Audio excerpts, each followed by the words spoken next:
멀게 느껴지는 법, 주목할 만한 법안들을 소개합니다. 김덕수의 법안 프리즘.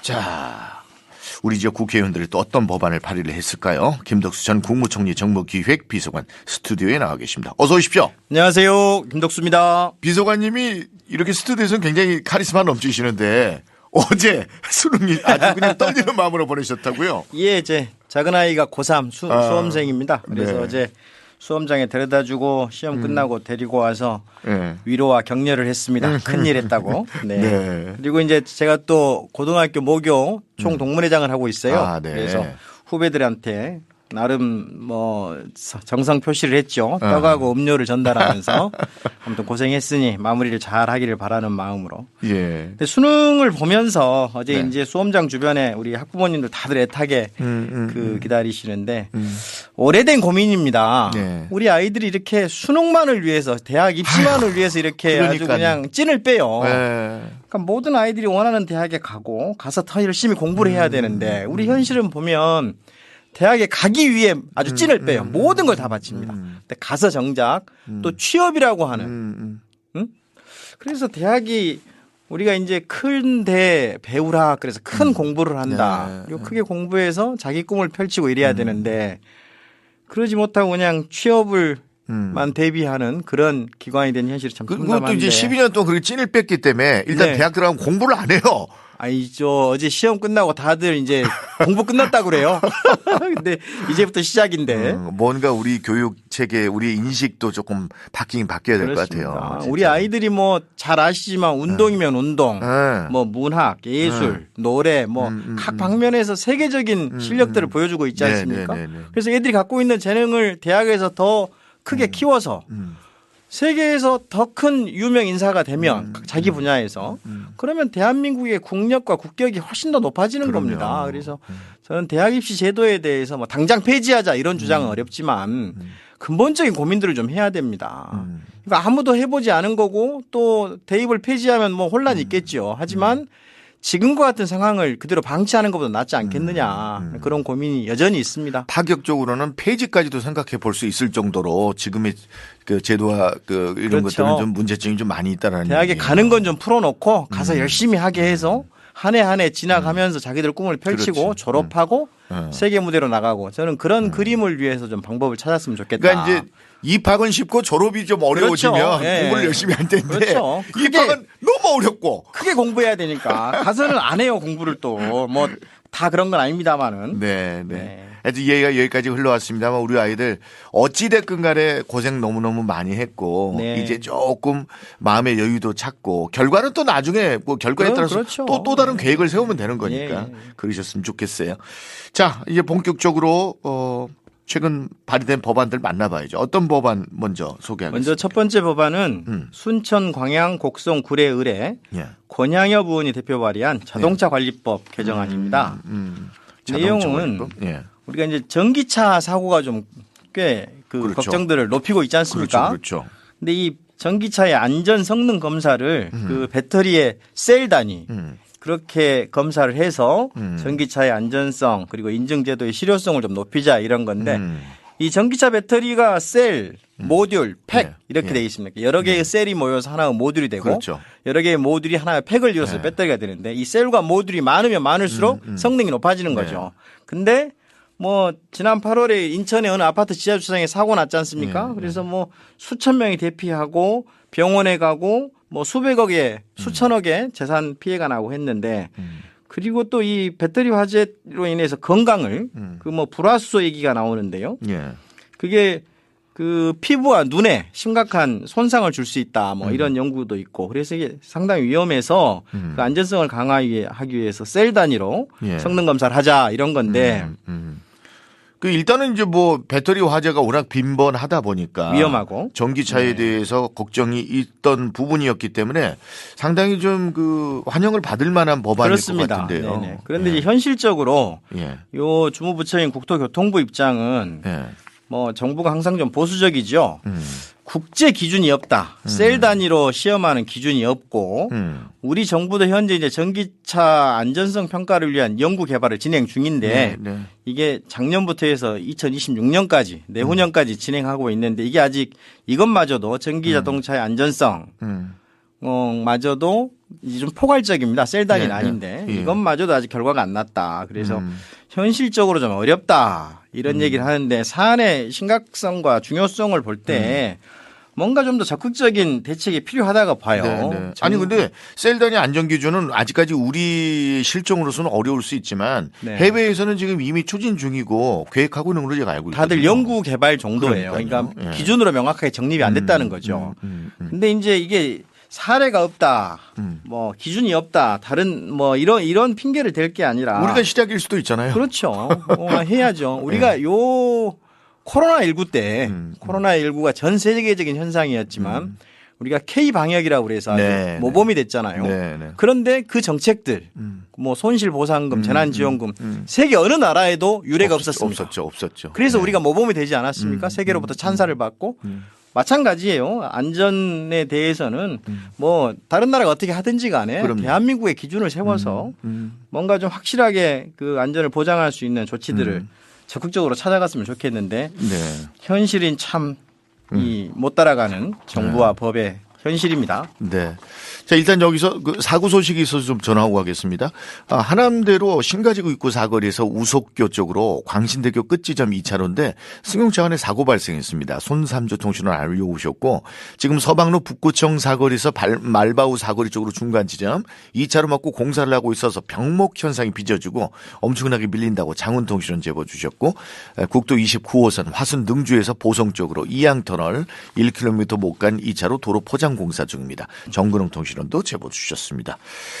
자, 이제 두 번째 법안으로 한번 가볼까요? 네, 두 번째 법안은 네. 북구갑의 정준호 의원이 대표 발의한 네. 빈집 및 소규모 주택 정비에 관한 특례법 일부 개정 법률안인데요. 네. 이게 지금 빈집 등을 관리하기 위해서 빈집 정보 시스템이라는 거를 구축을 해놨어요. 근데 이 시스템이 아주 대략적인 위치, 호수 뭐 이렇게만 돼 있지 구체적인 내용이 부실하다는 거죠. 그래서 그 시스템에 빈집의 위치나 상태, 매매 정보 등을 좀 구체적으로 해서 이걸 좀 정비하는 빈집을 정비해서 예. 도시 미관을 개선하고 그 또 뭐죠?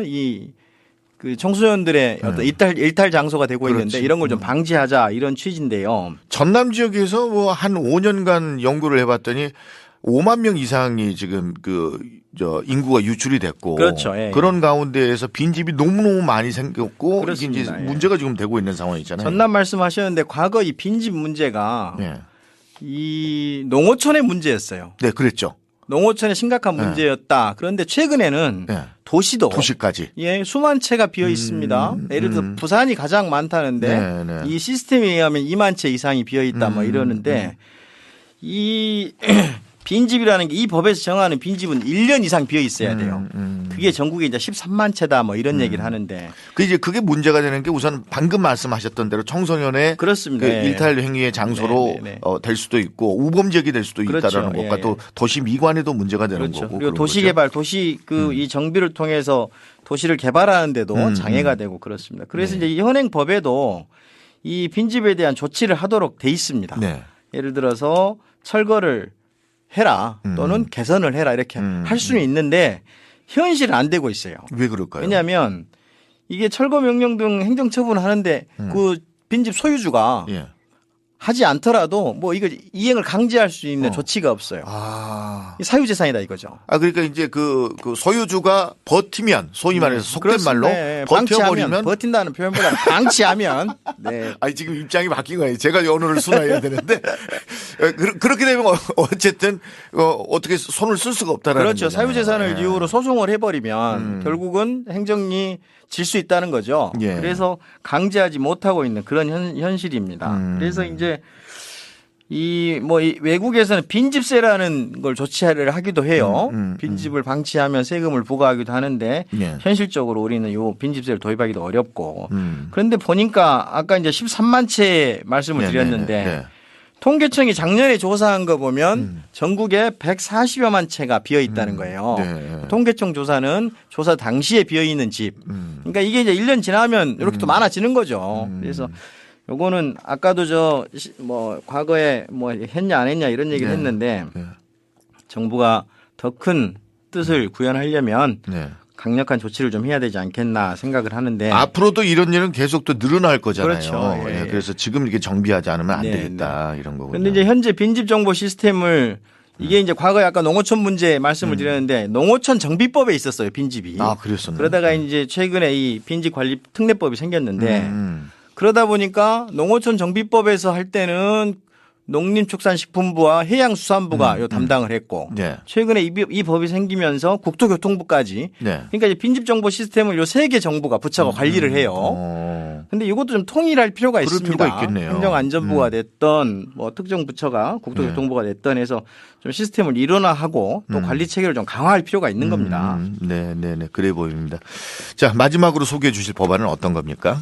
네, 마지막 법은 서구 의뢰 양분함 의원이 대표 발의한 지방교부세법 일부 개정 법률안인데요. 예. 이거 매우 좀 심각한 겁니다. 아 그래요? 이 법의 시행령에 그러니까 법 예. 아래 시행령 부처에서 영어로 정하는 그 시행령이 있는데 예. 시행령 부칙에 소방안전교부세 이 지방교부세법의 항목 중에 소방안전교부세의 그 소방 분야 배분 비율 그러니까 소방안전교부세의 75%를 소방 분야에 써라 이렇게 돼 있는데 예. 요거를 법으로 옮기자 시행령에 두지 말고 법으로 끌어올려서 소방 재정을 좀 안정적이게 확보하자 이런 취지입니다. 그러니까 이제 지방교부세법 중에 네네. 소방안전교부세의 소방 분야 배분 비율 요거를 좀 네네, 정리하자는 그렇습니다. 거죠. 네네. 예. 이거 뭐 소방관의 안전을 위해서는 되게 필요한 법안처럼 보이는데 어떻습니까? 장점이 어떻게 되나요? 이 소방안전교부세가 이제 담배의 개별 소비세 요걸 네. 재원으로 합니다. 그중에 네. 45%를 하고 그중에 절반을 인건비로 소방 인건비로 하고 나머지 절반을 가지고 소방과 안전 분야에 쓰고 예. 소방의 75% 그중에 안전에 25%를 쓰자 이건데 일단 이게 최근 10년간 계속 이 시행령으로 유지해 왔어요. 예. 그래 올해 연말에 끝납니다. 그럼 다시 연장을 할 거냐 말 거냐 이게 지금 쟁점이 돼 있는 상황인데 그게 쟁점인 겁니까? 그렇습니다. 그래서 근데 행정안전부는 이 배분 비율 의무화를 삭제하자 빼자. 그래서 이 소방이든 안전이든 다 쓸 수 있도록 하자. 이렇게 되면 문제는 소방 쪽의 재정이 부족하다는 거죠. 현재 소방 예산은 국비가 10%밖에 안 됩니다. 네. 그리고 나머지는 그 지방자치단체가 광역자치단체가 90%를 부담하고 있는 구조인데 이 10%마저 그 의무화하지 말자는 거예요. 그러면 네. 지방자치단체의 재정 여력에 따라서 이 소방 분야의 지원이 위축이 될 수밖에 없는 겁니다. 아니 행정안전부가 배분 비율 의무화를 반대를 한다면 그런 주장을 하기에는 대안도 있어야 될 거 아니에요. 대안이 없습니다. 그냥 대안 없이 무조건 안 된다요. 그렇습니다. 이제 안전 분야 뭐 재난 사업이나 이런 분야에 수요가 또 많아지고 하기 때문에 요걸 좀 없애서 행정안전부가 좀 자유롭게 소방에 얼마 쓰고 안전에 얼마 쓰고 뭐 이런 식의 판단을 하는 것 같은데 사실 소방에 관련된 부분은 예산을 더 투입하고 그렇죠. 또 보상해 줘야 될 부분인데 국민의 안전을 지키는 게 국가의 그러니까요. 가장 큰 의무 중에 하나 아닙니까? 그러니까 그런 대목에서 지금 우려가 높습니다. 그리고 이제 역으로 가고 만약에 있다. 이런 식으로 의무화 비분 비율을 없애서 소방 재정이 축소되면 예.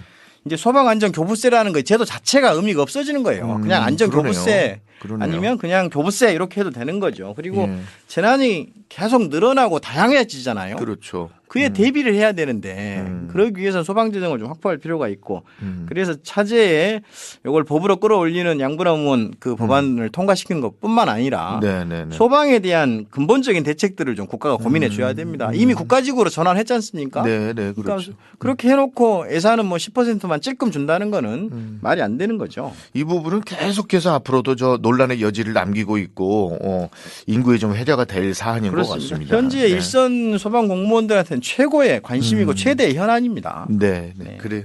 오늘도 한 주 동안 발의된 법안들 중에서 민생과 관련 있는 세 가지 법안을 또 와서 정리를 해 주셨습니다. 말씀 잘 들었습니다. 네, 고맙습니다. 네, 지금까지 김덕수 전 국무총리 정무기획 비서관이었습니다.